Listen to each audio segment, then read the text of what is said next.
Tole, akkam jirtu hordoftoonnii fi dhaggeeffattoonni YouTube chaanaalii kan keenyaa. Nageenyi kan koo bakka isin jirtanitti isin qaqqabu. Guyyaa har'aatti waa tokkoon qabadhee isinii dhufee innis maal inni dubbii yeroo darbe yookaan immoo baruma amma keessa jiru kana keessa Itoophiyaa fi Somaalilaandiin dubbii dhimma waliigaltee ulaa galaanaa Itoophiyaadhaaf kennuu irratti Somaalilaandii yookaan immoo Puuntlaandi kan jennu waliigaltee ilaalchisee Somaaliin yookaan immoo biyyi Somaaliyaa mormii guddaa dhageessisaa turteetti. Kanuma wal qabatee immoo Somaalilaandiin attamittiin ayyama Somaalee malee lafa kennuudhaaf yookaan immoo ulaa galaanaa Itoophiyaadhaa kennuudhaaf waliigalti jechuudhaan yeroo adda addaatti mormaa turuun mootummaa Somaaliyaa yookaan pirezidaantii Somaaliyaa hin yaadatama. Haa ta'u iyyuu malee gidduu kana biyyi Misir yookaan immoo biyyi Gibxii or Egypt kan jennu jechuudha. Waraana ishee gara biyya Somaaliyaatti geessaa jirti. Xiyyaaraan feetee meeshaalee waraanaa gara sanatti geessaa jirti. Sababni kun immoo maalirraa ka'eeti yoo jennee sababa diinummaa Egypt Itoophiyaa wajjin qabdu dhimma laga hidhaa laga Abbayyaa wajjin wal qabatee utuu biyyi Egypt mormituuti kan Itoophiyaan hidhaa laga Abbayyaa milkeessite. Sanarraa kan ka'e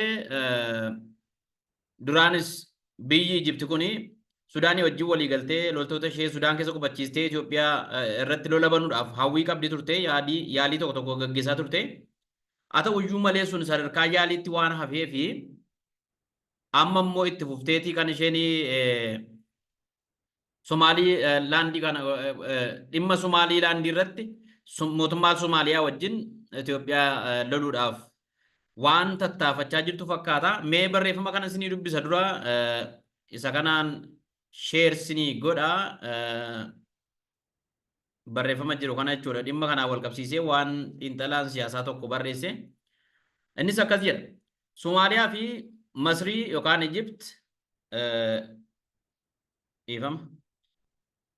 Somaaliyaa fi Masrii yookaan Egypt biyya keenya weeraruu danda'uu jedhee mallattoo gaaffii kaa'etu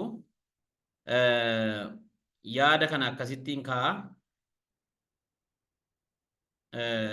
Uummanni Somaaliyaa maaliif Egyptiin jibbee jedha. Somaaliyaa fi Egypt lafaan wal irraa fagaatanis amma kaayyoodhaan tokkoomaniiru.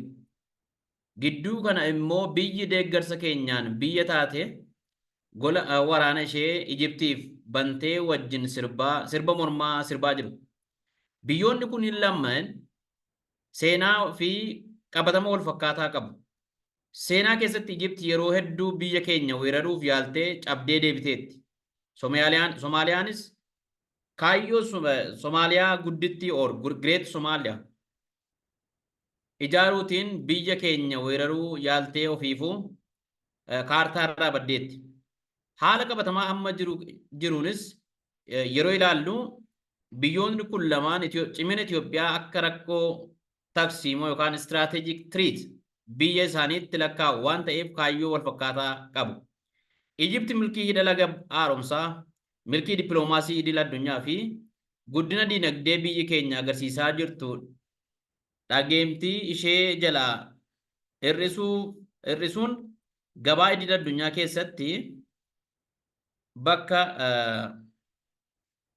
bakka tarsiimaa waan amma qabadhee jiruun na harkaa fudhatti jettee sodaatti.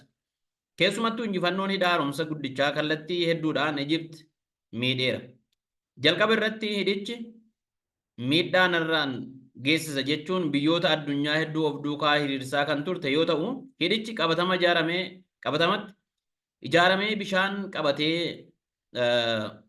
qabatee miidhaan ga'e gaafa dhabamu dippiloomaasii ishee jalaa sobsiiseera.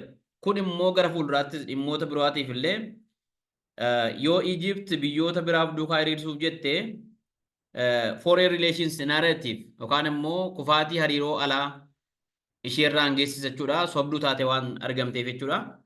Dhimmuma kanaan wal qabateeti egaa kan amma immoo Somaaliyaa wajjin walitti hidhata uumtee biyyi Ijipti kuni Itoophiyaa irratti weerara gaggeessuudhaaf lola gaggeessuudhaaf yaalii gaggeessaa waan jirtu fakkaata. Kanaaf egaa uummanni Somaaliyaa akkas jedhama dudduuba korraa yoo ilaaltanii we do not need Egypt kan jedhu barreeffamee jira. Welcome to Ethiopia kan jedhu jira. Itoophiyaa simachuu akka fedhanii fi Ijiptiin immoo akka hin barbaannedha kan isaan kaa'anii jiran. Maaliif uummanni Somaaliyaa maaliif Itoophiyaa jaallatee Ijiptiin jibbee yoo jenne Itoophiyaan seenaa baay'ee qabdi Somaaliyaa wajjin. Yeroo biyyi sun akka biyyaatti dhaabbachuu dadhabdee rakkina guddaa keessa galtee Somaaliyaa tasgabbeessuu keessatti nageenya uummata Somaaliyaa eeguu keessatti Itoophiyaan loltoota erguudhaan gama UN'tiin baay'ee hojii guddaa hojjette. Kanaaf Ijipti caalaa yookaan Gibsiin caalaa Itoophiyaan uummata Somaaliyaatiif michuu gaarii akka ta'e yookaan immoo